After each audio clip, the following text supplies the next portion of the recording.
아마 사부님은 병합에 대해 조사하신 것 같아. 유일하게 아는 건 이 일이 근원의 드래곤과 관련이 있다는 거야. 하지만 그렇게 강력한 힘을 가진 드래곤이 있다는 얘긴 들어본 적이 없지. 근원의 드래곤은 최근 시즌인 드래곤스 라이징에서 등장한 수많은 드래곤 중 하나로 닌자고 세계관에서 전설이나 신화처럼 표현되는 강력한 드래곤입니다. 닌자고의 전설은 실제로 일어난 일을 기록한 것이기에 근원의 드래곤도 실존하는 드래곤입니다. 근원의 드래곤은 이번 시즌에서 가장 중요한 사건인 차원간의 병합의 원인으로서 소개가 되는데, 차원간의 병합은 모든 차원들이 합쳐지는 형상으로 이제까지 없던 닌자고 역사상 가장 거대한 규모의 사건입니다.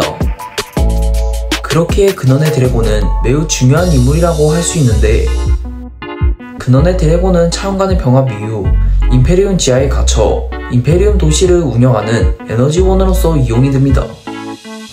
이후 임페리움 지하에 방문한 로이드와 자는 근원의 드래곤을 발견하여 그를 풀어주려고 하지만 근원의 드래곤은 로이드의 제안을 거절하는데, 근원의 드래곤이 탈출하는 것을 거절한 이유는 그가 임페리움에 갇힌 이후 수많은 차원들이 병합으로부터 어느 정도 안정을 되찾았기 때문입니다.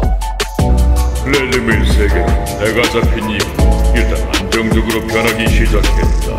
그런데 날 풀어주게 되면 지금 이 상황에선 세계가 또다시 불안해질 것이야. 대신 근원의 드래곤은 로이드가 원소의 마스터 힘을 알아보고 그에게 힘을 주어 닌자들과 드래곤이 임페리움을 탈출할 수 있게끔 도움을 줍니다.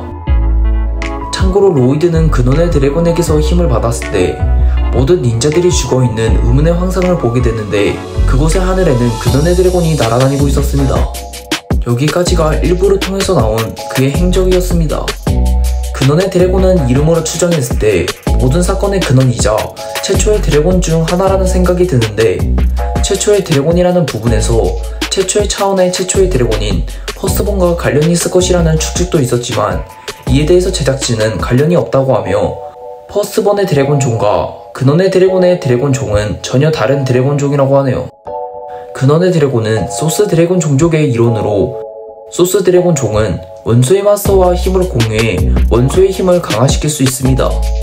그리고 근원의 드래곤은 직접 손톱만으로 임페리움을 상상조각 낼 수 있다고 하는데, 난 이 발톱 하나만 움직여도 임페리움을 산산조각 낼 수 있는 힘을 가지고 있어. 임페리움의 도시 규모가 닌자고 시티와 비슷한 수준이라는 것을 생각해보면 근원의 드래곤의 힘은 가늠이 안되는 수준이고, 한때는 골드 파워도 다루었던 로이드가 근원의 드래곤에게서 힘을 받은 이후 기절했다는 점, 자네 이제까지 본 적 없는 에너지를 가졌다는 언급과 퍼스트본조차 귀여울 정도의 역대 드래곤들 중 가장 거대한 크기를 통해서 드래곤은 물론 어쩌면 최초의 스피니조 마스터나 골드 닌자, 오버로드조차 뛰어넘는 세계관 최강자일 가능성이 있습니다.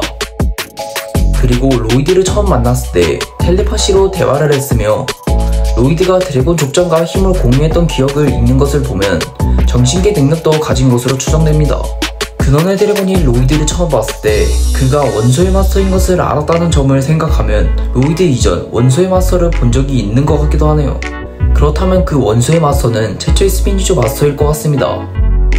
물론 근원의 드래곤은 이번 시즌에서 갑자기 등장한 새로운 캐릭터이긴 하지만 지금까지 쌓아온 빌드업을 생각하면 정말 기대가 되는 캐릭터인데, 전 시즌에서 나온 골드옴니나 오버로드의 꼬라지를 보자면 살짝 걱정이 되기도 하네요. 어쨌든 드래곤스 라이징 시즌 1 2부를 기다리며 오늘의 영상은 여기까지입니다.